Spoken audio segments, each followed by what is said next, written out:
बंदी छोड़ सतगुरु रामपाल जी परमेश्वर जी की जय हो।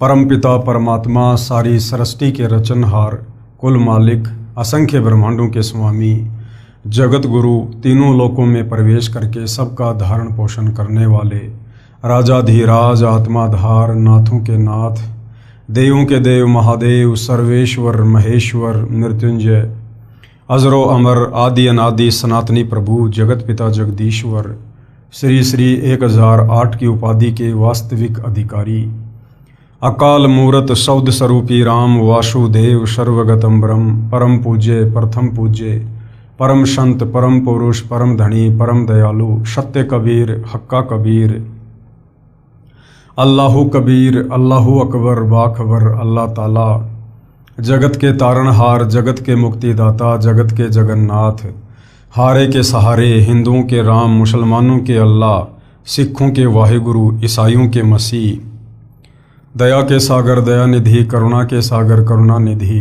स्वयंभू परिभू, संकट मोचन, कष्ट हरण, मंगल करण, दुख भंजन, अविगत कबीर, निर्विकार निर्विषम परमात्मा, अलय अलेख सतगुरु, आदि अनादि सतगुरु, असली मर्यादा पुरुषोत्तम, असली राम, असली कृष्ण, असली घनश्याम, असली मुरारी, राजाओं के राजा, महाराजाओं के महाराजा, शहंशाहों के शहंशाह, सम्राटों के सम्राट, भगवानों के भगवान, अल्लाहों के अल्लाह, प्रभुओं के प्रभु, मसीहाओं के मसीह, सच्चे वाहिगुरु, बाबाओं के बाबा, पीरों के पीर, सेठों के सेठ, जगत सेठ, सावड़सा सेठ, सर्वगुण संपन्न, अनंत कोटि कलाओं के स्वामी, अनंत कोटि ब्रह्मांडों के नायक, योगियों में महायोगी, ध्यानियों में महाध्यानी, सिद्धों में परम सिद्ध, ज्ञानियों में तत्व ज्ञानी, ब्रह्म ज्ञानी, महाज्ञानी, परम ज्ञानी, सर्वश्रेष्ठ ज्ञानी, विज्ञानी, युवा कबीर, समर्थ कबीर, असमवात, अमित ओजा, सच्चे रहनुमा, करीम अल्लाह, सुभान अल्लाह, दुनिया के अंतिम पैगंबर, 8 सितंबर 1951 से गांव धनाना, जिला सोनीपत, हरियाणा, भारतवर्ष की पावन भूमि पे प्रकट रियल कल की भगवान श्री नारायण साकार हरि, श्री बाबा साहेब, नूर अनंत परमात्मा, सच्चे दरवेश, सच्चे बाखबर, संत श्रोमणी सतगुरु रामपाल जी परमेश्वर जी के चरण कमल में आप और हम सभी भाई बहनों का अनंत कोटि दंडवत प्रणाम। सत्साई भाई और बहनों, बहुत बड़ी दया, बहुत बड़ी मेहर पूज्य गुरुदेव भगवान की, परमेश्वर रामपाल जी की, जिनके शुभ आशीर्वाद से, विशेष आशीर्वाद से, उन्हीं के सत्संगों के संग्रह के ऊपर बन चुकी पवित्र आध्यात्मिक पुस्तक कबीर बड़ा या कृष्ण के ऊपर वीडियो बनाने की श्रृंखला जारी है। इसी श्रृंखला में आज हमारा ये 26वें नंबर का वीडियो है। इस पवित्र पुस्तक कबीर बड़ा या कृष्ण के प्रत्येक वीडियो से विशेषकर हिंदू समाज से जुड़े भाई बहनों को अध्यात्म के विषय में, भक्ति और भगवान के विषय में बहुत कुछ जानने और समझने को मिल रहा है। भाई और बहनों, वर्तमान में इस पवित्र पुस्तक पर हमारा जो टॉपिक चल रहा है वो है जनता की अदालत। जनता की अदालत में जज खुद जनता को बनाया गया है, क्योंकि जनता शिक्षित है, एजुकेटेड है, अपनी आंखों से अपने ही धर्म ग्रंथों में लिखी हुई सच्चाई को सुनकर, देखकर, पढ़कर भली भांति निर्णय कर सकती है। मुद्दा क्या चल रहा है? कबीर बड़ा या कृष्ण, यानी सुप्रीम गॉड कौन है, सर्वशक्तिमान प्रभु कौन है। हिंदू धर्म के तमाम धर्मगुरु आचार्य शंकराचार्य जो जनता की अदालत में श्री कृष्ण उर्फ विष्णु जी की तरफ से उनके वकील बनकर खड़े हैं, उनका दावा है कि हमारे हिंदू धर्म ग्रंथों में, वेदों में, गीता में, पुराणों में श्री कृष्ण उर्फ विष्णु जी को परम शक्ति कहा गया है। ये अजरो अमर हैं, अविनाशी हैं, इनके कोई माता पिता नहीं हैं और इन्हीं की भक्ति से मुक्ति संभव है। तो दूसरी तरफ कबीर जी के वकील सतगुरु रामपाल जी ने उन्हीं हिंदू धर्म ग्रंथों का, वेदों का, गीता जी का, पुराणों का हवाला देकर जनता की अदालत में प्रत्यक्ष प्रमाण दिखाकर ये साबित कर दिया कि श्री कृष्ण उर्फ विष्णु ये नाशवान भगवान हैं। इनका जन्म होता है, इनकी मृत्यु होती है, इनकी माँ का नाम दुर्गा है, इनके पिता का नाम काल ब्रह्म है और इनकी भक्ति से मुक्ति संभव नहीं है। क्योंकि अभी तक तो श्री कृष्ण उर्फ विष्णु की खुद की मुक्ति नहीं है, तो भला इनकी पूजा करने वालों की मुक्ति कैसे संभव हो जाएगी। अब भाइयों और बहनों, ये तमाम बातें जो जनता की अदालत में सतगुरु रामपाल जी की तरफ से हिंदू धर्म ग्रंथों को दिखा दिखा कर रखी जा रही हैं, उन्हें देखने के बाद जनता की धीरे धीरे आंखें खुलने लगी हैं। जनता विचार करने लगी है कि हमारे धर्म गुरु हमारे ही धर्म ग्रंथों में लिखी सच्चाई हमें नहीं बता पाए। कारण तत्व ज्ञान का अभाव, क्योंकि तत्वदर्शी संत के बिना आप कभी भी अध्यात्म को नहीं समझ सकते। गीता अध्याय 4 श्लोक 34 में गीता ज्ञानदाता खुद अर्जुन को कह रहा है कि अर्जुन, अगर तुझे पूर्ण परमात्मा की भक्ति करनी है, तुझे सदा सदा के लिए जन्म और मृत्यु से अपना पीछा छुड़वाना है, तो किसी तत्वदर्शी संत की शरण में चला जा। वो तत्वदर्शी संत ही तुझे परमात्मा के मार्ग की जानकारी देगा। इससे सिद्ध है कि पवित्र गीता जी में भी वो कंप्लीट ज्ञान नहीं है, क्योंकि गीता खुद आगे का ज्ञान लेने के लिए, पूर्ण ज्ञान लेने के लिए तत्वदर्शी संत की शरण में जाने का आदेश दे रही है। तो हिंदू समाज की धीरे धीरे आंखें खुल रही हैं और जनता की अदालत में जनता अब सतगुरु रामपाल जी से अध्यात्म में रुचि लेते हुए अध्यात्म के विषय में तरह तरह के सवाल कर रही है। जो सवाल उनके दिलो दिमाग में गूंज रहे थे, परंतु जवाब नहीं मिल पा रहा था, अब उन्हें अपने प्रत्येक सवाल का प्रमाणित जवाब मिल रहा है और शास्त्रों से आंखों से देखकर उनको संतुष्टि भी हो रही है। तो इसी कड़ी में जब जनता सतगुरु रामपाल जी से अध्यात्म के विषय में और अधिक जानने लगी कि हमें कबीर जी की भक्ति अपनाने से पहले क्या इन देवी देवताओं की भक्ति छोड़नी पड़ेगी, क्या हमें उन परंपरागत पूजाओं को त्यागना पड़ेगा यदि हमने कबीर जी की शास्त्र अनुकूल भक्ति करनी है। तो सतगुरु रामपाल जी ने कहा कि हाँ, आपने बिल्कुल शास्त्र विरुद्ध साधना को त्यागना पड़ेगा। और भोली भाली जनता को आदरणीय धर्मदास जी की कथा सुनाकर सतगुरु रामपाल जी अध्यात्म के विषय में बता रहे हैं कि किस प्रकार से 650 साल पहले मथुरा में कबीर परमात्मा एक जिंदा साधु के वेश में आदरणीय धर्मदास जी को मिले, उन्हें गीता जी का यथार्थ ज्ञान समझाया, वेदों के यथार्थ ज्ञान से परिचित कराया और किस प्रकार से धर्मदास जी धीरे धीरे शास्त्र विरुद्ध साधना को त्याग कर शास्त्र अनुकूल साधना करने लगे। तो इसी कड़ी में हम आगे बढ़ते हैं। आदरणीय धर्मदास जी कबीर परमेश्वर जी से, जो कि जिंदा बाबा के रूप में थे, उनसे तरह तरह के सवाल कर रहे हैं और परमात्मा जी उनको जवाब दे रहे हैं। व्रत करना गीता अनुसार कैसा है? परमेश्वर यानी जिंदा साधु के रूप में बोले कि हे धर्मदास, आप एकादशी का व्रत करते हो। श्रीमद् भगवत गीता अध्याय 6 श्लोक 16 में मना किया है कि हे अर्जुन, ये योग यानी भक्ति न तो अधिक खाने वाले का और न ही बिल्कुल न खाने वाले का, अर्थात ये भक्ति न ही व्रत रखने वाले, न अधिक सोने वाले की तथा न अधिक जागने वाले की सफल होती है।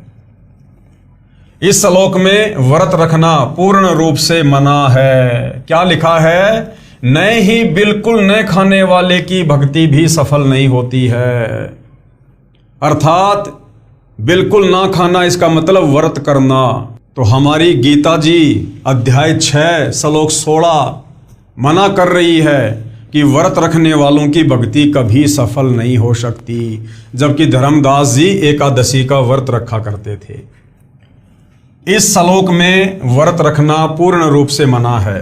देख अपनी गीता खोलकर, जिंदा रूप में परमात्मा धर्मदास जी को कह रहे हैं कि देख अपनी गीता खोलकर।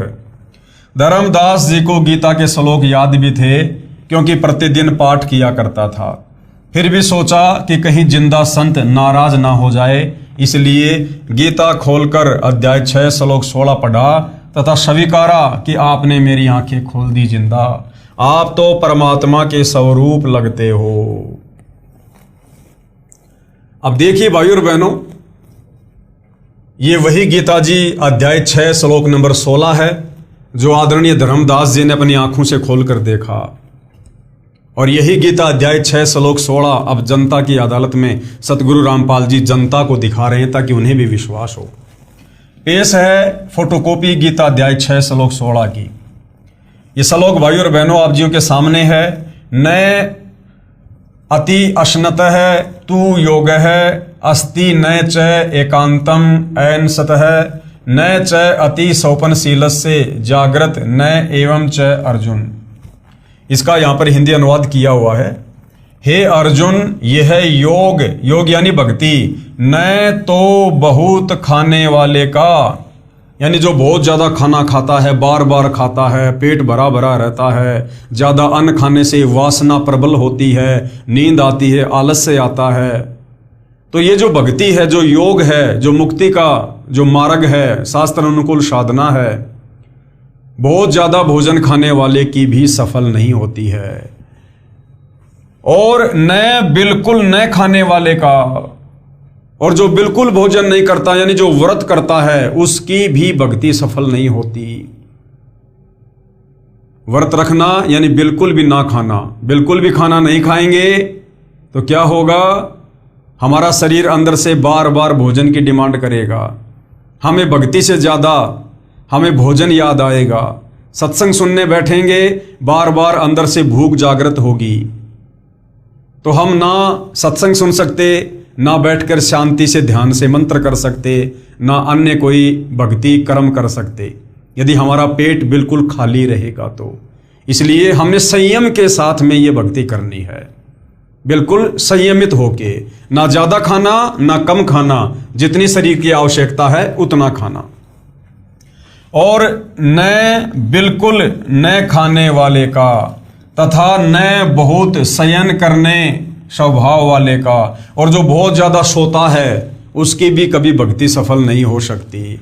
और न सदा जागने वाले का ही सिद्ध होता है, और जो हमेशा जाग जाग के भक्ति करता है, सोता ही नहीं है, रातों को जागता रहता है, उसकी भी भक्ति सफल नहीं होती है।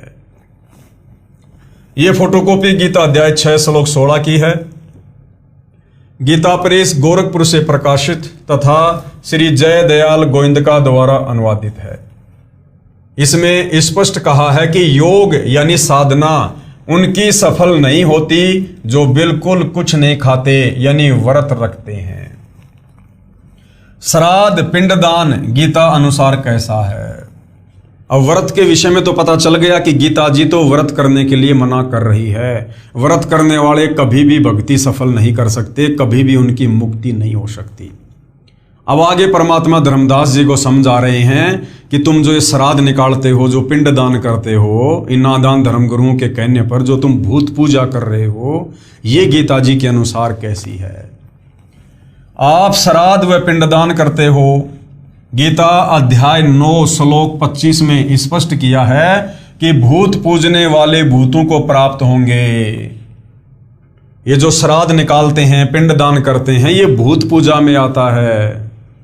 और गीता जी अध्याय 9 श्लोक 25 मना कर रहा है कि भूत पूजने वाले भूत बनेंगे, यानी अपने पूर्वजों के पास उस पितृ योनि में जाएंगे, भूत योनि में जाएंगे। आप श्राद्ध व पिंडदान करते हो, गीता अध्याय 9 श्लोक 25 में स्पष्ट किया है कि भूत पूजने वाले भूतों को प्राप्त होंगे। श्राद्ध करना, पिंडदान करना ये भूत पूजा है, ये व्यर्थ की साधना है, गीता जी मना कर रही है। श्राद्ध पिंडदान के प्रति रुचि ऋषि का वेद मत। अब परमात्मा एक उदाहरण देकर, एक कथा सुनाकर धर्मदास जी को समझा रहे हैं। श्राद्ध और पिंडदान के प्रति रुचि ऋषि का वेद मत। मार्कंडे पुराण में रोच्य ऋषि के जन्म की कथा आती है। रुचि ऋषि का बेटा था रोच्य ऋषि। एक रुचि ऋषि था, वह ब्रह्मचर्य का पालन करते हुए, यानी उसने शादी नहीं करवाई कि मैं अपनी आत्मा का कल्याण करवाऊंगा, वेदों अनुसार साधना करता था, विवाह नहीं कराया था। रुचि ऋषि के पिता, दादा, परदादा तथा तीसरे दादा सब पितृ यानी भूत योनि में भूखे प्यासे भटक रहे थे। एक दिन उन चारों ने रुचि ऋषि को दर्शन दिए तथा कहा कि बेटा, आपने विवाह क्यों नहीं किया? विवाह करके हमारे श्राद्ध करना। रुचि ऋषि ने कहा कि हे पितामहो, वेद में इस श्राद्ध आदि कर्म को अविद्या कहा है। अविद्या यानी मूर्खों का कार्य, अर्थात मूर्खों का कार्य कहा है। फिर आप मुझे इस कर्म को करने को क्यों कह रहे हो? पितरों ने कहा कि ये बात बिल्कुल सत्य है कि श्राद्ध आदि कर्म को वेदों में अविद्या यानी मूर्खों का कार्य ही कहा है। एक तरफ तो हम अपने आप को हिंदू कहते हैं और वेदों को हिंदुओं का सर्वश्रेष्ठ ग्रंथ कहा जाता है, और हमारे वेद मना कर रहे हैं कि श्राद्ध नहीं करना चाहिए, ये पिंडदान वगैरह नहीं करने चाहिए, ये भूत पूजा है, प्रेत पूजा है, अंत में दुर्गति हो जाएगी। लेकिन हमारे नादान धर्मगुरु तत्व ज्ञान के अभाव में इन वेदों को ना समझकर, सदग्रंथों को ना समझकर हमारे से सदियों से शास्त्र विरुद्ध साधना करवाते रहे और हमारे पूर्वजों को भूत बनाकर छोड़ दिया, पितर बनाकर छोड़ दिया, और हमें भी वर्तमान में वो तमाम भक्ति विरुद्ध कर्म करवाकर, श्राद्ध निकलवाकर, पिंडदान करवाकर अपने पूर्वजों के पास उन भूत योनियों में भेजने की तैयारी कर रहे थे। फिर उन पितरों ने वेद विरुद्ध ज्ञान बताकर यानी अटपट करके रुचि ऋषि को भ्रमित कर दिया, क्योंकि मोह भी अज्ञान की जड़ है। मार्कंडे पुराण के प्रकरण से सिद्ध हुआ कि वेदों में तथा वेदों के ही संक्षिप्त रूप गीता में श्राद्ध, पिंडोतक आदि भूत पूजा के कर्म को निषेध बताया है।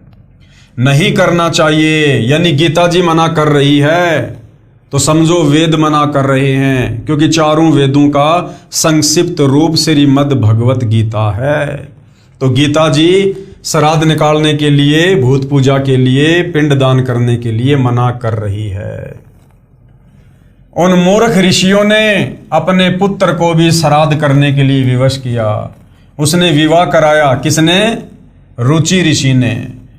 उससे रोचे ऋषि का जन्म हुआ और बेटा भी पाप का भागी बना लिया, पितर बना दिया।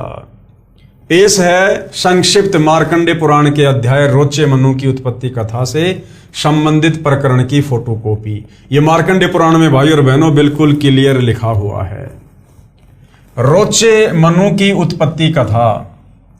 मार्कंडे जी कहते हैं, ब्राह्मण पूर्व काल की बात है। प्रजापति रुचि, ममता और अहंकार से रहित इस पृथ्वी पर विचरते थे। उन्हें किसी से भय नहीं था, वे बहुत कम सोते थे। उन्होंने न तो अग्नि की स्थापना की थी और न अपने लिए घर ही बनाया था, यानी उसने शादी वादी नहीं करवाई। वे एक बार भोजन करते और बिना आश्रम के ही रहते थे। उन्हें सब प्रकार की आसक्तियों से रहित एवं मनोवृत्ति से रहते देख उनके पितरों ने उनसे कहा। पितर बोले, बेटा, विवाह स्वर्ग और अपवर्ग का हेतु होने के कारण एक पुण्यमय कार्य है, उसे तुमने क्यों नहीं किया? ग्रस्त पुरुष समस्त देवताओं, पितरों, ऋषियों और अतिथियों की पूजा करके पुण्यमय लोगों को प्राप्त करता है। वो पितर रुचि ऋषि को भ्रमित कर रहे हैं कि शादी करवा कर उसके बाद तू ये श्राद्ध वगैरह निकाल, पिंडदान वगैरह कर, इससे तुझे उत्तम लोकों में जगह मिलेगी। तो ये सारे कर्म तो उसके दादा परदादा वो भी किया करते थे, फिर उनको भूत योनियों क्यों मिल गई? उन्हें वो अच्छे लोग क्यों नहीं मिले? अर्थात वो भूत योनि में थे और वो भूख प्यास से बेहाल थे, और उन्होंने किसी भी प्रकार से रुचि ऋषि को बहलाकर, फुसलाकर, डराकर, लोभ लालच देकर, शादी करवाकर, उसके कर्म फुड़वाकर श्राद्ध निकलवाने थे, जिससे उन पितरों को थोड़ी बहुत राहत प्राप्त हो। तो क्या बोले वो पुत्र? ग्रस्त पुरुष यानी शादीशुदा व्यक्ति समस्त देवताओं, पितरों, ऋषियों और अतिथियों की पूजा करके पुण्यमय लोगों को प्राप्त करता है। वह स्वाहा के उच्चारण से देवताओं को, सवधा के उच्चारण से, शब्द से पितरों को तथा अन्नदान आदि से भूत आदि प्राणियों एवं अतिथियों को उनका भाग समर्पित करता है। बेटा, हम ऐसा मानते हैं कि गृहस्थ आश्रम को स्वीकार न करने पर तुम्हें इस जीवन में कलेश पर कलेश उठाना पड़ेगा। वो कोई कलेश नहीं उठा रहा था, आराम से अपनी भक्ति कर रहा था, कोई टेंशन नहीं थी। अब शादी करवा कर उसके जीवन में कलेश पैदा कर दिया इन पितरों ने, तथा मृत्यु के बाद और दूसरे जन्म में भी कलेश ही भोगने पड़ेंगे। रुचि ने कहा, पितरगण, परिग्रह मात्र ही अत्यंत दुख एवं पाप का कारण होता है। परिग्रह यानी शादी करवाना, ये शादी करवाना ही जीवन में सबसे बड़ा कलेश है, रुचि ऋषि ने कहा अपने पितरों को। तथा उससे मनुष्य की अधोगति होती है। यही सोचकर मैंने पहले स्त्री संग्रह नहीं किया। मन और इंद्रियों को नियंत्रण में रखकर जो ये आत्म संयम किया जाता है वह भी प्रगृह करने पर मोक्ष का साधक नहीं होता। ममता रूप कीचड़ में सना हुआ होने पर भी ये आत्मा को परिग्रह शून्य चित्त रूपी जल से प्रतिदिन धोया जाता है। वह श्रेष्ठ प्रयत्न है। जितेंद्रिय विद्वानों को चाहिए कि वे अनेक जन्मों द्वारा संचित कर्म रूपी षड में सने हुए आत्मा का सदा सनारूपी जल से प्रक्षालन करें। पितर बोले, बेटा जितेंद्रिय होकर आत्मा का प्रक्षालन करना उचित ही है, किंतु तुम जिस मार्ग पर चल रहे हो, वो पितर अब क्या कह रहे हैं रुचि ऋषि को, किंतु तुम जिस मार्ग पर चल रहे हो वह मोक्ष मार्ग है। यानी बेटा तूने जो शादी वादी नहीं करवाई है और जो तू जिस प्रकार वेदों अनुसार भक्ति कर रहा है, श्राद्ध वगैरह नहीं निकाल रहा, ये मोक्ष मार्ग है। वो पितर भी इस बात को स्वीकार कर रहे हैं क्योंकि वो भी विद्वान थे, वेदों को पढ़ा करते थे जब मनुष्य योनि में थे। तो कह रहे हैं बेटा रुचि तू जिस प्रकार से भक्ति कर रहा है ना, ये वास्तव में मोक्ष मार्ग है। किंतु फलेच्छा रहित दान और शुभाशुभ के उपभोग से भी पूर्वकृत अशुभ कर्म दूर होता है। लेकिन उन्होंने फिर अटपट करनी शुरू कर दी क्योंकि भूखे मर रहे थे। इसी प्रकार दया भाव से प्रेरित होकर जो कर्म किया जाता है वह बंधन कारक नहीं होता। फल कामना से रहित कर्म भी बंधन में नहीं डालता। पूर्व जन्म में किया हुआ मानव का शुभाशुभ कर्म सुख दुखमय भोगों के रूप में प्रतिदिन भोगने पर ही क्षीण होता है। इस प्रकार विद्वान पुरुष आत्मा का प्रक्षालन करते और उसकी बंधनों से रक्षा करते हैं। ऐसा करने से वह अविवेक के कारण पाप रूपी कीचड़ में नहीं फंसता। रुचि ने पूछा, पितामहो यानी हे पितृगणों, वेद में कर्म मार्ग को अविद्या कहा है। कर्म मार्ग यानी कर्म कांड को वेदों में अविद्या यानी मूर्खों का काम कहा है। फिर क्यों आप लोग मुझे उस मार्ग में लगा रहे हो? तो पितर क्या बोले, ये सत्य है कि कर्म को यानी पाखंड को अविद्या ही कहा गया है, इसमें तनिक भी मिथ्या नहीं है। फिर भी इतना तो निश्चित है कि उस विद्या की प्राप्ति में कर्म ही कारण है। विहित कर्म का पालन न करके जो अधम मनुष्य संयम करते हैं वह संयम अंत में मोक्ष की प्राप्ति नहीं कराता, अपितु अधोगति ले जाने वाला होता है। वत्स, तुम तो समझते हो कि मैं आत्मा का प्रक्षालन कर रहा हूं, यानी उसको डराना शुरू कर दिया, किंतु वास्तव में तुम शास्त्र विहित कर्मों के न करने के कारण पापों से दग्ध हो रहे हो। कर्म अविद्या होने पर भी विधि के पालन द्वारा सौदे हुए विष की भांति मनुष्यों का उपकार करने वाला ही होता है। इसके विपरीत वह विद्या भी विधि की अवहेलना से निश्चय ही हमारे बंधन का कारण बन जाती है। अतः बेटा तुम विधि पूर्वक स्त्री संग्रह करो यानी शादी करवाओ। ऐसा ना हो कि इस लोक का, यानी उसको डरा दिया बेचारे को और उसने शादी करवा ली और अंत में अपनी दुर्गति करवाई। आगे सवाल नंबर 30, क्या गायत्री मंत्र यानी ओम भूर्भुवस्व तत्सवितुर्वरेण्यम भर्गो देवस्य धीमहि धियो यो नः प्रचोदयात्, क्या इससे पूर्ण मोक्ष संभव है? धर्मदास जी सवाल कर रहे हैं कि प्रभु ये जो गायत्री मंत्र है जो विशेषकर हिंदू समाज में सबकी जुबान पर है, ओम भूर्भुवस्व तत्सवितुर्वरेण्यम भर्गो देवस्य धीमहि धियो यो नः प्रचोदयात्, क्या इस गायत्री मंत्र के जाप करने से मुक्ति संभव है, मोक्ष हो जाएगा? तो परमात्मा जी कह रहे हैं, धर्मदास इन नादान धर्म गुरुओं ने यजुर्वेद अध्याय 36 मंत्र 3 का केवल एक मंत्र समाज को रट्टा लगवा दिया और इस मंत्र में भी इन्होंने जबरदस्ती ओम शब्द जोड़ दिया, जबकि वेद के मूल मंत्र में ओम शब्द नहीं है। इन नादान धर्म गुरुओं ने ओम शब्द लगाकर परमात्मा की अवहेलना की है। जो लाभ साधक को ज्ञान यज्ञ का उस एक मंत्र के जाप करने से मिलना था वो भी नहीं मिलेगा। उत्तर, जिसे गायत्री मंत्र कहते हो वह यजुर्वेद के अध्याय 36 का मंत्र 3 है। जिसके आगे ओम अक्षर नहीं है। ये जो ओम अक्षर है ये वेद में नहीं है, ये नादान धर्म गुरुओं ने अपनी तरफ से जोड़ दिया। यदि ओम अक्षर को इस वेद मंत्र के साथ जोड़ा जाता है तो परमात्मा का अपमान है, क्योंकि ओम अक्षर तो ब्रह्म का जाप है, यानी काल का जाप है। यजुर्वेद अध्याय 36 मंत्र 3 में परम अक्षर ब्रह्म की महिमा है। यदि कोई अज्ञानी व्यक्ति पत्र तो लिख रहा है प्रधानमंत्री को और लिख रहा है सेवा में श्रीमान मुख्यमंत्री जी, तो वह प्रधानमंत्री का अपमान कर रहा है। फिर बात रही इस मंत्र यजुर्वेद के अध्याय 36 मंत्र 3 को बार बार जाप करने की, ये क्रिया मोक्षदायक नहीं है। मंत्र का मूल पाठ इस प्रकार है, यानी यजुर्वेद अध्याय 36 मंत्र 3 जो वास्तव में है वो क्या है? भूर्भुस्व, यानी ओम से शुरू नहीं है। भूर्भुस्व तत्सवितु वरेण्यम भर्गो देवस्य धीमहि धियो यो नः प्रचोदयात्। और अनुवाद क्या है इसका? स्वयंभू परमात्मा पृथ्वी लोक को, गोलोक आदि भवनों को वचन से प्रकट करने वाला है। स्वर्ग लोक आदि सुख धाम है, वह उन सब का जनक परमात्मा है। सर्व साधकों को वर्ण करने योग्य अर्थात अच्छी आत्माओं के भक्ति योग्य है। तेजोमय अर्थात प्रकाशमान परमात्मा का उच्च विचार रखते हुए अर्थात बड़ी समझ से जो बुद्धिमानों के समान विवेचन करता है वह विवेकशील व्यक्ति मोक्ष का अधिकारी बनता है। ये इसका भावार्थ है। भावार्थ, परमात्मा स्वयंभू जो भूमि, गोलोक आदि लोक तथा स्वर्ग लोक है उन सब का सृजनहार है।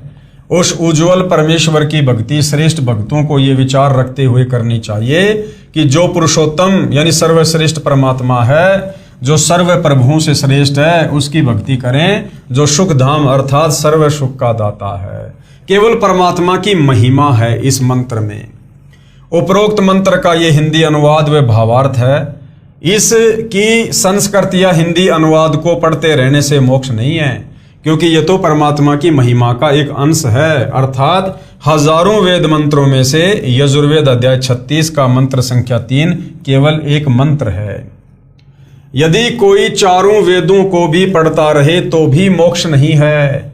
मोक्ष होगा वेदों में वर्णित ज्ञान के अनुसार भक्ति क्रिया करने से। उदाहरण, बिजली की महिमा है कि बिजली अंधेरे को उजाले में बदल देती है। बिजली ट्यूबवेल चलाती है जिससे फसल की सिंचाई होती है। बिजली आटा पीसती है, आदि आदि बहुत से गुण बिजली के लिखे हैं। यदि कोई व्यक्ति प्रतिदिन बिजली के गुणों का पाठ करता रहे तो उसे बिजली का लाभ प्राप्त नहीं होगा। लाभ प्राप्त होगा बिजली का कनेक्शन लेने से। कनेक्शन कैसे प्राप्त हो सकता है? उस विधि को प्राप्त करके फिर बिजली के गुणों का लाभ प्राप्त हो सकता है। केवल बिजली की महिमा को गाने मात्र से नहीं, इसी प्रकार वेद मंत्रों में अर्थात श्रीमद् भगवत गीता जो चारों वेदों का सार है, उसमें मोक्ष प्राप्ति के लिए जो ज्ञान कहा है उसके अनुसार आचरण करने से मोक्ष लाभ अर्थात परमेश्वर प्राप्ति होती है। आगे धर्मदास जी ने फिर परमात्मा जी से प्रश्न किया। प्रश्न धर्मदास जी का, हे जिंदा, मुझे तो ये भी ज्ञान नहीं है कि गीता में मोक्ष प्राप्ति का ज्ञान कौन सा है। मैंने गीता को पढ़ा है परंतु समझा नहीं। हमारे धर्म गुरुओं ने जो भक्ति बताई उसे श्रद्धा से करते आ रहे हैं। वर्षों से चला आ रहा भक्ति का शास्त्र विरुद्ध प्रचलन सर्व भक्तों को सत्य लग रहा है। क्या गीता में लिखी भक्ति विधि पर्याप्त है? तो परमेश्वर जी ने क्या जवाब दिया? उत्तर जिंदा बाबा का, गीता में केवल ब्रह्म स्तर की भक्ति विधि लिखी है, यानी केवल इस काल ब्रह्म ज्योति निरंजन तक की भक्ति है। पूर्ण मोक्ष के लिए परम अक्षर ब्रह्म की भक्ति करनी होगी। गीता में पूर्ण विधि नहीं है, केवल संकेत है। जैसे गीता अध्याय 17 श्लोक 23 में कहा है कि सच्चिदानंद घन ब्रह्म अर्थात परम अक्षर ब्रह्म की प्राप्ति के लिए ओम तत् सत इस मंत्र का निर्देश है। इसके सुमरण की विधि 3 प्रकार से है। इस मंत्र में ओम तो क्षर पुरुष अर्थात इस ब्रह्म का मंत्र तो स्पष्ट है, परंतु परब्रह्म अक्षर पुरुष का मंत्र तत् है, यानी सांकेतिक है, जो सांकेतिक है। उपदेशी को तत्वदर्शी संत बताएगा। यानी वर्तमान में सतगुरु रामपाल जी बताते हैं जो भगत सतनाम प्राप्त करता है।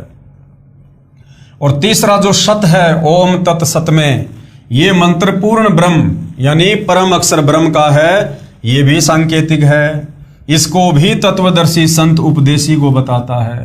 तत्वदर्शी संत के पास पूर्ण मोक्ष मार्ग होता है जो ना वेदों में है, ना गीता में, तथा ना पुराणों या अन्य उपनिषदों में। तत्व ज्ञान की सत्यता को प्रमाणित करने के लिए गीता तथा वेद सहयोगी हैं। जो भक्ति विधि वेद गीता में है वही तत्व ज्ञान में भी है। सूक्ष्म वेद अर्थात तत्व ज्ञान में वेदों तथा गीता वाली भक्ति विधि तो है ही, इससे भिन्न पूर्ण मोक्ष वाली साधना भी है। उदाहरण के लिए 10वीं कक्षा का पाठ्यक्रम गलत नहीं है परंतु अधूरा है। BA MA वाले पाठ्यक्रम में 10वीं वाला ज्ञान भी होता है, उससे आगे का भी होता है। यही दशा वेदों गीता तथा सूक्ष्म वेद के ज्ञान में अंतर की समझो। फिर धर्मदास जी ने आगे और प्रश्न किया, प्रश्न नंबर 32, गीता तथा वेदों में ये कहाँ प्रमाण है कि पूर्ण मोक्ष मार्ग तत्वदर्शी संत के पास ही होता है? वेदों व गीता में नहीं है। हे प्रभु जिंदा मेरी शंका का समाधान कीजिए। आपका ज्ञान हृदय को छूता है, सत्य भी है, परंतु विश्वास तो प्रत्यक्ष प्रमाण देखकर ही होता है। तो परमेश्वर जी ने उत्तर दिया, गीता अध्याय 4 श्लोक 25 से 30 में गीता ज्ञानदाता ने बताया है कि हे अर्जुन, सभी भगत अपनी साधना व भक्ति को पाप नाश करने वाली अर्थात मोक्षदायक जानकर ही करते हैं। यदि उनको ये निश्चय न हो कि तुम जो भक्ति कर रहे हो ये शास्त्र अनुकूल नहीं है तो वे साधना ही छोड़ देते। जैसे कई साधक देवताओं की पूजा रूपी यज्ञ अर्थात धार्मिक अनुष्ठान करके ही पूजा मानते हैं, अन्य ब्रह्म यानी काल तक की पूजा करते हैं, कई केवल अग्नि में घी आदि डालकर अनुष्ठान करते हैं जिसको हवन कहते हैं। गीता अध्याय 4 श्लोक 25, ये देखिएगा, गीता अध्याय 4 श्लोक नंबर 25। दूसरे योगीजन देवताओं के पूजन रूप यज्ञ का ही भली भांति अनुष्ठान किया करते हैं और अन्य योगीजन यानी अन्य जो भगत हैं वो परब्रह्म परमात्मा रूप अग्नि में अभेद दर्शन रूप यज्ञ के द्वारा ही आत्म रूप यज्ञ का हवन किया करते हैं। अन्य योगीजन अर्थात भगतजन आंख कान मुंह बंद करके क्रियाएं करते हैं, उसी में अपना मानव जीवन हवन अर्थात समाप्त कर देते हैं। गीता अध्याय 4 श्लोक 26 का ये भावार्थ है, देखिए। अन्य योगीजन श्रोत्र आदि समस्त इंद्रियों को संयम रूप अग्नियों में हवन किया करते हैं और दूसरे योगी लोग यानी भगत लोग शब्द आदि समस्त विषयों को इंद्रिय रूप अग्नियों में हवन किया करते हैं। अन्य योगीजन अर्थात भगतजन श्वासों को आना जाना ध्यान से देखकर भक्ति साधना करते हैं जिससे वे आत्म संयम साधना रूपी अग्नि में अपना जीवन हवन अर्थात मानव जीवन पूरा करते हैं, जिसे ज्ञान दीप मानते हैं अर्थात अपनी साधना को श्रेष्ठ मानते हैं। दूसरे योगीजन इंद्रियों की संपूर्ण क्रियाओं और प्राणों की समस्त क्रियाओं को आत्म संयम योग रूप अग्नि में हवन किया करते हैं। यानी सब लोग तत्व ज्ञान के अभाव से अपनी मनमुखी साधना कर रहे हैं। कुछ अन्य साधक द्रव्य अर्थात धन से होने वाले यज्ञ अर्थात धार्मिक अनुष्ठान करते हैं, जैसे भोजन भंडारा करना, कंबल कपड़े बांटना, धर्मशाला प्याऊ बनवाना, ये यज्ञ करते हैं। कुछ तपस्या करते हैं, कुछ योगासन करते हैं, इसी को परमात्मा प्राप्ति की साधना मानते हैं। कितने ही साधक अहिंसा आदि तीक्ष्ण व्रत करते हैं, जैसे मुख पर पट्टी बांधकर नंगे पैरों चलना, कई दिन उपवास रखना आदि आदि। अन्य योगीजन अर्थात साधक स्वाध्याय अर्थात प्रतिदिन किसी वेद जैसे ग्रंथ से कुछ मंत्रों श्लोकों का पाठ करना, ये ज्ञान यज्ञ कहलाता है, करते रहते हैं। इन्हीं क्रियाओं को मोक्षदायक मानते हैं। कहाँ लिखा है? गीता अध्याय 4 श्लोक नंबर 28 में देखिएगा। कई पुरुष द्रव्य संबंधी यज्ञ करने वाले हैं, कितने ही तपस्या रूप यज्ञ करने वाले हैं, तथा दूसरे कितने ही योग रूप यज्ञ करने वाले हैं और कितने ही अहिंसादि तीक्ष्ण व्रतों से युक्त यत्नशील पुरुष स्वाध्याय ज्ञान यज्ञ करने वाले हैं। दूसरे योगीजन अर्थात भगतजन प्राण वायु यानी श्वास अपान वायु में पहुंचाने वाली क्रिया करते हैं। अन्य योगीजन इसके विपरीत अपान वायु को प्राण वायु में पहुंचाने वाली क्रिया करते हैं। कितने ही भगत अल्पाहारी रहते हैं यानी बहुत कम खाते हैं। कुछ योग आदि क्रियाएं करते हैं, जैसे प्राणायाम में लीन साधक पान अपान की गति को रोककर श्वास कम लेते हैं। इसी में अपना मानव जीवन हवन अर्थात समर्पित कर देते हैं। ये सभी उपरोक्त अध्याय 4 श्लोक 25 से 30 तक साधना करने वाले साधक अपने अपने यज्ञों यानी भक्ति अर्थात धार्मिक अनुष्ठानों को करके मानते हैं कि हम पाप का नाश करने वाली साधना भक्ति कर रहे हैं। गीता अध्याय 4 श्लोक 29 से 30 देखिएगा। दूसरे कितने ही योगीजन अपान वायु में प्राण वायु को हवन करते हैं, वैसे ही अन्य योगीजन प्राण वायु में अपान वायु को हवन करते हैं तथा अन्य कितने ही नियमित आहार करने वाले प्राणायाम प्रायण पुरुष प्राण और अपान की गति को रोककर प्राणों को प्राण भागों में ही हवन किया करते हैं। ये सभी साधक यज्ञों द्वारा पापों का नाश कर देने वाले और यज्ञों को जानने वाले हैं। यदि साधक की साधना शास्त्र अनुकूल हो तो हे कुरुश्रेष्ठ अर्जुन, इस यज्ञ से बचे हुए अमृत भोग को खाने वाले साधक सनातन ब्रह्म अर्थात परम अक्षर ब्रह्म को प्राप्त होते हैं। और यज्ञ अर्थात शास्त्र अनुकूल साधना न करने वाले पुरुष के लिए तो यह पृथ्वी लोक भी सुखदायक नहीं होता, फिर परलोक कैसे सुखदायक हो सकता है। अर्थात उस शास्त्र विरुद्ध भगत को कोई लाभ नहीं होता। यही प्रमाण गीता अध्याय 16 श्लोक 23-24 में भी है। ये देखिए गीता अध्याय 4 श्लोक 31 की फोटोकॉपी। हे कुरुश्रेष्ठ अर्जुन, यज्ञ से बचे हुए अमृत का अनुभव करने वाले योगीजन सनातन परब्रह्म परमात्मा को प्राप्त होते हैं, और यज्ञ न करने वाले पुरुष के लिए तो यह मनुष्य लोक भी सुखदायक नहीं, फिर परलोक कैसे सुखदायक होगा। यानी शास्त्र अनुकूल साधना करने वाले के लिए तो सब कुछ ठीक है, और जो शास्त्र विरुद्ध साधना करता है उसके लिए तो ये लोक भी सुखमय नहीं है। फिर भला मरने के बाद में दूसरा लोक सुखमय कैसे होगा, सीधा नरक में जाएगा। गीता ज्ञान दाता ने ऊपर के 25 से 30 तक श्लोकों में स्पष्ट किया है कि जो भगत जैसी साधना कर रहा है उसे मोक्षदायक तथा सत्य मानकर कर रहा है। परंतु गीता अध्याय 4 के ही श्लोक 32 में बताया कि यज्ञों अर्थात धार्मिक अनुष्ठानों का यथार्थ ज्ञान ब्रह्मण मुखे यानी परम अक्षर ब्रह्म स्वयं अपने मुख कमल से बोलकर देता है। वह सच्चिदानंद घन ब्रह्म अर्थात परम अक्षर ब्रह्म की वाणी कही गई है। उसे तत्व ज्ञान भी कहते हैं। उसी को 5वां वेद सूक्ष्म वेद भी कहते हैं।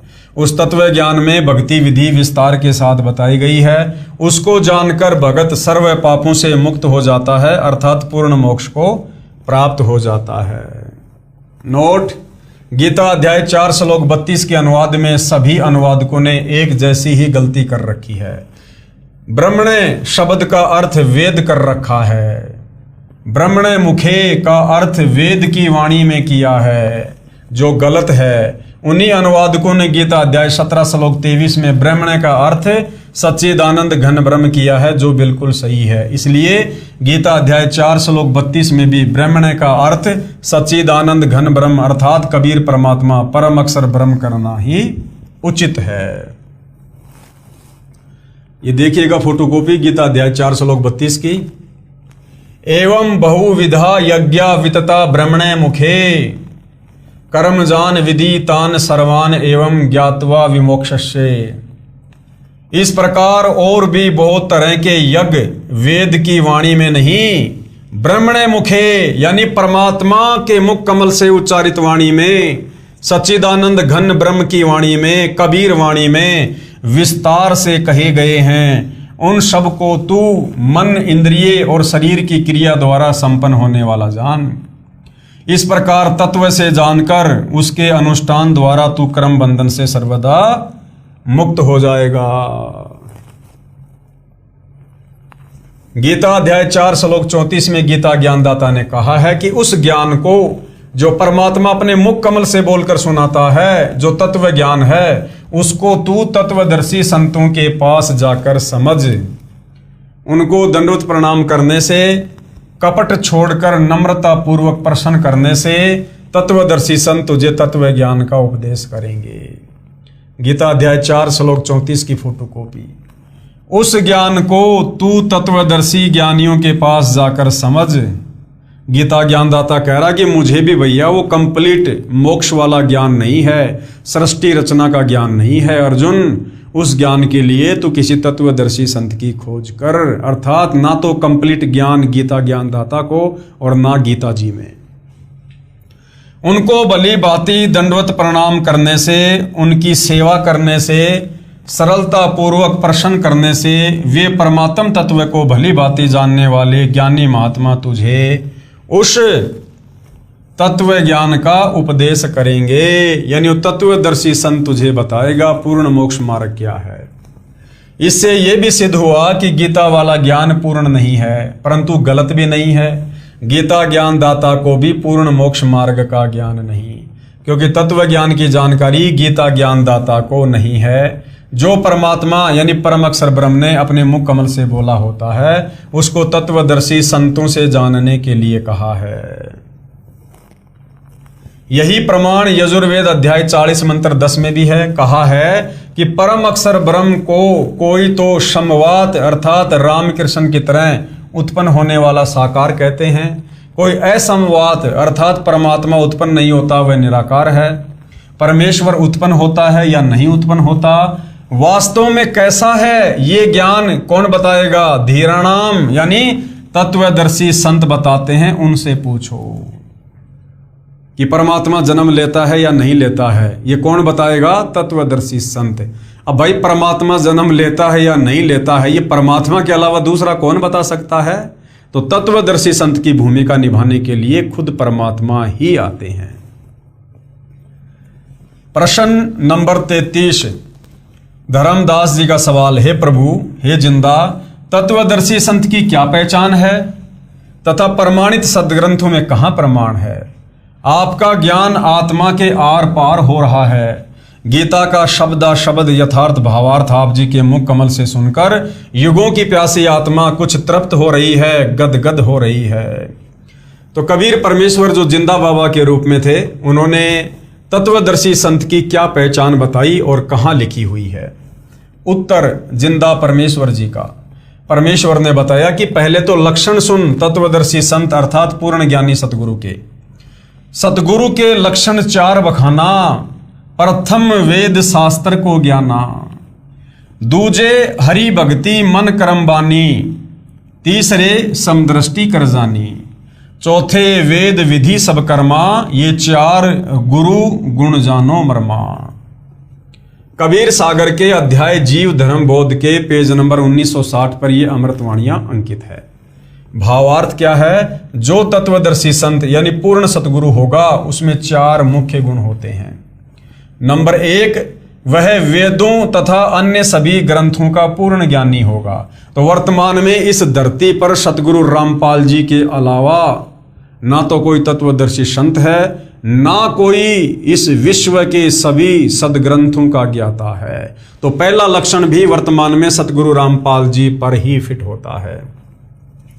दूसरा लक्षण, दूसरे वह परमात्मा की भक्ति मन कर्म वचन से स्वयं करता है, केवल वक्ता नहीं होता, उसकी करनी और कथनी में अंतर नहीं होता। तो भाई सन 1994 से लेकर और 10 अप्रैल 2026 तक सतगुरु रामपाल जी ने जो भी वचन फरमाए हैं, आप उनको मिलान करके देख सकते हो। आपको उनकी करनी और कथनी में कोई अंतर नहीं मिलेगा। तो दूसरा लक्षण भी सतगुरु रामपाल जी पर ही सेट होता है। 3, वह सर्व अनुयायियों को समान दृष्टि से देखता है, ऊंच नीच का भेद नहीं करता। सतगुरु रामपाल जी का नारा है, जीव हमारी जाति है, मानव धर्म हमारा, हिंदू मुस्लिम सिख ईसाई धर्म नहीं कोई न्यारा। आज यदि सर्व समाज को समान रूप से समदृष्टि रूप से देखते हुए यदि कोई प्यार दे रहा है, यदि कोई ज्ञान दे रहा है, तो केवल एकमात्र सतगुरु रामपाल जी हैं। तो तीसरा लक्षण भी सतगुरु रामपाल जी पर ही सेट होता है। चौथा लक्षण क्या है? चौथे, वह सर्व भक्ति कर्म वेदों के अनुसार करता तथा करवाता है। आप शंकराचार्यों को देख लो, किसी भी हिंदू धर्मगुरु को देख लो, मुसलमान, जैनी, सिख, यहूदी, फारसी, मंगोली, किसी भी धर्म के धर्मगुरुओं को देख लो, वो अपने धर्म ग्रंथों के अनुसार भी भक्ति साधना अपने अपने समाज को नहीं करवा रहे हैं, शास्त्र विरुद्ध साधना ही करवा रहे हैं। एकमात्र पूरे विश्व में सतगुरु रामपाल जी हैं जो पूरे विश्व के जो प्रमाणित ग्रंथ हैं, चारों वेद और गीता जी, उनके अनुसार भक्ति साधना करवा रहे हैं। तो ये चारों लक्षण वर्तमान में सतगुरु रामपाल जी पर फिट होते हैं और ये चारों लक्षण तत्वदर्शी संत के हैं और तत्वदर्शी संत की भूमिका खुद कबीर परमात्मा यानी परम अक्षर ब्रह्म ही करता है। तो सतगुरु रामपाल जी वर्तमान में स्वयं पूर्ण ब्रह्म परमेश्वर हैं। चौथा, वह सर्व भक्ति कर्म वेदों के अनुसार करता तथा करवाता है, अर्थात शास्त्र अनुकूल भक्ति साधना करता तथा कराता है। ये ऊपर का प्रमाण तो सूक्ष्म वेद में है जो परमेश्वर ने अपने मुख कमल से बोला है यानी कबीर सागर में। अब आप जी को श्रीमद् भगवत गीता में प्रमाण दिखाते हैं कि तत्वदर्शी संत की क्या पहचान बताई है। श्रीमद् भगवत गीता अध्याय 15 श्लोक 1 में स्पष्ट है, ऊर्ध्व मूलम अधः शाखम अश्वत्थम प्राहु अव्यम छंदासी यस्य पर्णानि ये तम वेद स वेदविद। क्या अनुवाद किया है? ऊपर को मूल यानी जड़ वाला और नीचे को तीनों गुण रूपी शाखा वाला उल्टा लटका हुआ संसार रूपी पीपल का वृक्ष जानो। इसे अविनाशी कहते हैं क्योंकि उत्पत्ति प्रलय चक्र सदा चलता रहता है, जिस कारण से इसे अविनाशी कहा है। इस संसार रूपी वृक्ष के पत्ते आदि छंद हैं अर्थात भाग हैं। ये तम वेद जो इस संसार रूपी वृक्ष के सर्वे भागों को तत्व से जानता है वह वेद के तात्पर्य को जानने वाला है, अर्थात वह तत्वदर्शी संत है। जैसा कि गीता अध्याय 4 श्लोक 32 में कहा है कि परम अक्षर ब्रह्म स्वयं पृथ्वी पर प्रकट होकर अपने मुख कमल से तत्व ज्ञान विस्तार से बोलते हैं। परम अक्षर ब्रह्म खुद ही तत्वदर्शी संत का रूप बनाकर धरती पर प्रकट होकर अपना तत्व ज्ञान बताते हैं। परमेश्वर ने अपनी वाणी में अर्थात तत्व ज्ञान में बताया है, कबीर अक्षर पुरुष एक पेड़ है, क्षर पुरुष यानी निरंजन वा की डार और तीनों देवा यानी ब्रह्मा विष्णु महेश शाखा हैं और पात रूप संसार। जमीन से बाहर जो वृक्ष का हिस्सा है उसे तना कहते हैं। तना तो जानो अक्षर पुरुष है, सातसंग ब्रह्मांड का स्वामी। तने से कई मोटी डार निकलती हैं, उनमें से एक मोटी डार जानो क्षर पुरुष यानी काल ब्रह्म। उस डार से 3 शाखा निकलती हैं, उन तीनों शाखाओं को जानो तीनों देवता, रजगुण ब्रह्मा जी, सतगुण विष्णु जी तथा तमगुण शिव शंकर जी। और इन शाखाओं को जो पत्ते लगते हैं उन पत्तों को जानो संसार। गीता अध्याय 15 श्लोक 1 से 4 में सांकेतिक विवरण है, तत्व ज्ञान में विस्तार से कहा गया है। पहले गीता ज्ञान के आधार से ही जानते हैं। गीता अध्याय 15 श्लोक 2 में कहते हैं कि संसार रूपी वृक्ष की तीनों गुण यानी रजगुण ब्रह्मा जी, सतगुण विष्णु, तमगुण शंकर जी रूपी शाखाएं हैं। ये ऊपर यानी स्वर्ग लोक में तथा नीचे पाताल लोक में फैली हुई हैं। क्योंकि गीता जी का ज्ञान पृथ्वी पर दिया जा रहा था, इसलिए ऊपर और नीचे दोनों लोकों का यहां पर वर्णन किया गया है। नोट, रजगुण ब्रह्मा, सतगुण विष्णु तथा तमगुण शंकर हैं। देखिए प्रश्न नंबर 7 में, यानी पहले बता दिया गया है मार्कंडेय पुराण को दिखाकर कि रजगुण ब्रह्मा है, सतगुण विष्णु है और तमगुण शंकर है। यानी रज, सत, तम ये जो 3 गुण हैं ये तीनों देवता हैं, ब्रह्मा विष्णु महेश। तीनों शाखाएं ऊपर नीचे फैली हैं, यानी तीनों लोकों में, स्वर्ग लोक में, पृथ्वी लोक पर, पाताल लोक में। इसका तात्पर्य है कि गीता का ज्ञान पृथ्वी लोक पर बोला जा रहा था। तीनों देवता की सत्ता 3 लोकों में है, पृथ्वी लोक पर, स्वर्ग लोक तथा पाताल लोक। ये तीनों एक एक विभाग के मंत्री हैं। कौन? ये ब्रह्मा विष्णु महेश एक एक विभाग के मंत्री हैं। कौन कौन सा विभाग है इनके पास में? रजगुण विभाग के श्री ब्रह्मा जी, सतगुण विभाग के श्री विष्णु जी तथा तमगुण विभाग के श्री शिव जी। गीता अध्याय 15 श्लोक 3 में कहा है कि हे अर्जुन, इस संसार रूपी वृक्ष का स्वरूप जैसे यहां विचार काल में अर्थात तेरे और मेरे गीता जी के ज्ञान की चर्चा में नहीं पाया जाता, अर्थात मैं नहीं बता पाऊंगा। क्योंकि इसके आदि और अंत का मुझे अच्छी तरह ज्ञान नहीं है। गीता ज्ञान दाता हाथ खड़े कर रहा है कि अर्जुन, मैं तुझे संसार रूपी वृक्ष के पूरे विस्तार को भली भांति नहीं समझा पाऊंगा, यानी पूरी सृष्टि रचना का ज्ञान मैं तुझे नहीं बता पाऊंगा, क्योंकि ये मेरी नॉलेज में नहीं है। इसलिए इस अति दृढ़ मूल वाले अर्थात जिस संसार रूपी वृक्ष की मूल है वह परमात्मा भी अविनाशी है, तथा उनका स्थान सतलोक, अलखलोक, अगमलोक तथा अकैलोक, ये चार ऊपर के लोक भी अविनाशी हैं। इन चारों में एक ही परमात्मा भिन्न भिन्न रूप बनाकर सिंहासन पर विराजमान है। इसलिए इसको सुदृढ़ मूलम यानी अति दृढ़ मूल वाला कहा है। इसे तत्व ज्ञान रूपी शस्त्र से काटकर अर्थात तत्वदर्शी संत से तत्व ज्ञान समझकर फिर गीता अध्याय 15 श्लोक 4 में कहा है कि इसके पश्चात यानी तत्वदर्शी संत से तत्व ज्ञान लेने के बाद परमेश्वर के उस परम पद अर्थात सतलोक की खोज करनी चाहिए। यानी सतलोक जाने वाली भक्ति को फिर नियम मर्यादा में रह के दृढ़ता से करना चाहिए। जहां जाने के पश्चात साधक फिर लौटकर संसार में कभी नहीं आते। जिस परमेश्वर से संसार रूपी वृक्ष की प्रवृत्ति विस्तार को प्राप्त हुई है अर्थात जिस परमेश्वर ने सर्व संसार की रचना की है उसी परमेश्वर की भक्ति को पहले तत्वदर्शी संत से समझो। गीता ज्ञानदाता अपनी भक्ति को भी मना कर रहा है। गीता अध्याय 15 श्लोक 16-17 में 3 प्रभु बताए हैं। श्लोक 16 में तो 2 पुरुष कहे हैं, एक तो क्षर पुरुष यानी गीता ज्ञानदाता काल ब्रह्म, दूसरा अक्षर पुरुष ये सात संग ब्रह्मांड का स्वामी है, और ये दोनों ही नाशवान हैं, यानी इन दोनों का जन्म और मृत्यु होता है, इनके लोक भी नाशवान है। श्लोक 17 में तीसरा यानी परम अक्षर पुरुष है जो संसार रूपी वृक्ष का मूल यानी जड़ है, वह वास्तव में अविनाशी है। जड़ यानी मूल से ही पेड़ के सर्व भागों तना, डार, शाखाओं तथा पत्तों को आहार प्राप्त होता है। यानी तीनों लोकों में प्रवेश करके सबका धारण पोषण वो परम अक्षर ब्रह्म कबीर परमात्मा करता है। वह परम अक्षर ब्रह्म पुरुष ही तीनों लोकों में प्रवेश करके सबका धारण पोषण करता है। उसी मूल मालिक की पूजा करनी चाहिए। गीता जी क्या कह रही है, गीता ज्ञानदाता का क्या कह रहा है कि उसी मूल मालिक परम अक्षर ब्रह्म सत्य पुरुष कबीर देव की पूजा करनी चाहिए, ना कि ब्रह्मा विष्णु महेश की, काल की, दुर्गा की, इनकी नहीं। इस विवरण में तत्वदर्शी संत की पहचान तथा गीता ज्ञानदाता की अल्पज्ञता अर्थात तत्व ज्ञानहीनता स्पष्ट दिखाई दे रही है। ये देखिएगा भाई और बहनों, वो उल्टा लटका हुआ संसार रूपी पेड़ है जो गीता अध्याय 15 श्लोक 1 से 4 में वर्णित है कि जो इसकी सही सही व्याख्या करके बता देगा वो तत्वदर्शी संत होगा।